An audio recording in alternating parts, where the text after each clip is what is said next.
Okay, so now you're going to continue analyzing what you just did in problems 21, 22, and 23 with the next set of questions here. So on your own, I want you to answer 24, 25, 26, 27, and 28. Pause the video to do so, come back and we'll discuss. Okay, so here we're really making comparisons among, which is why I said we're going back and analyzing 21, 22, and 23. So in 24 and 25, we're seeing what happens when you put more resistors in the circuit. So here's our original circuit, problem 21, with just a single 6 ohm resistor. And then 22, we put another resistor in series with the 6 ohm resistor. So really we're comparing the circuit in problem 22 to the original circuit in problem 21. So we put more resistors in series, what happens to the total current? Well, we clearly see this current went from 2 amps to 1.5 amps. It clearly decreases. I mean, it's so simple. It makes perfect sense. The REQ increased. So for the same voltage, larger REQ, smaller current, but here the math, of course, shows it.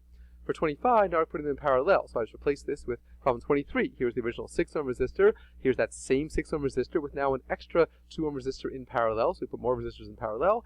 What happened to total current? So the total current went from 2 amps to 8 amps. It clearly increases. I mean, makes perfect sense. We went back to that ski resort analogy. We said when we open up more and more trails, more and more skiers can go. More skiers moving, that's a larger flow. That's a larger current, right? We talked about it in terms of resistance, but now we're just talking about in terms of current. Or look at this. Here's the 6 ohm resistor. Here's that same 6 ohm resistor doing the exact same stuff, right? It still drops all 12 volts. It still has 2 amps of current going through. When we put another 2 ohm resistor in parallel with it, nothing changes about this.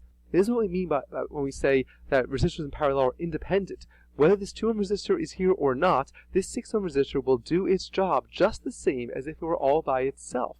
Just the fact that now we put another resistor there means more charges can flow, whereas originally it was just 2 amps, now it's another branch, another 6 amps can flow for a total of 8 amps. This makes sense.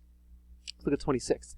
For the series in parallel, I want to compare the total power dissipated to resistors, and the resistors to the power output of the battery. So here's our results in 22 and 23. Here are the individual resistor powers. Here's the total power. Here's the total power.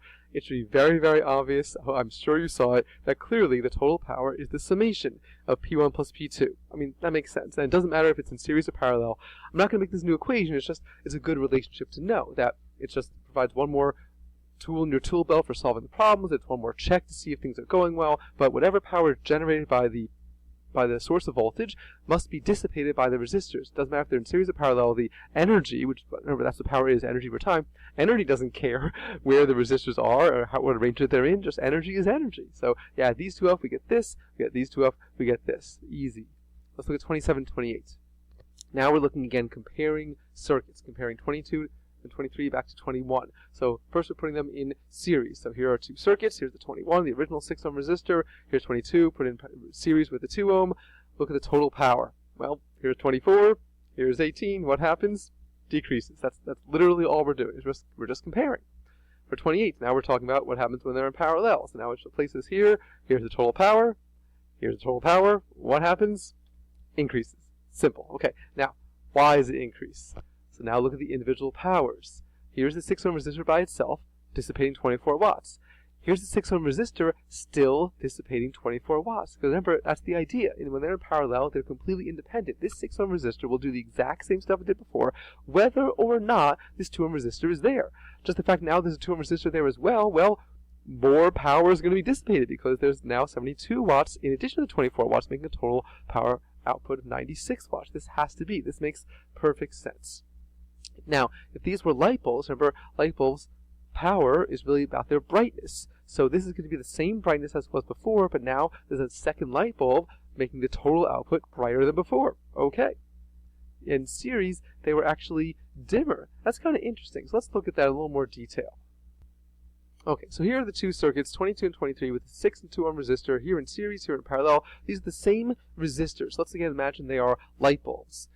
The defining characteristic of a resistor is its resistance. And so this is a 6 ohm light bulb, there's a 6 ohm light bulb, there's a 2 ohm light bulb, there's a 2 ohm light bulb, but when they're in series or parallel, their brightnesses will actually differ. So here's the 6 ohm light bulb giving off 13.5 watts. Here it is in parallel, it's giving off 24.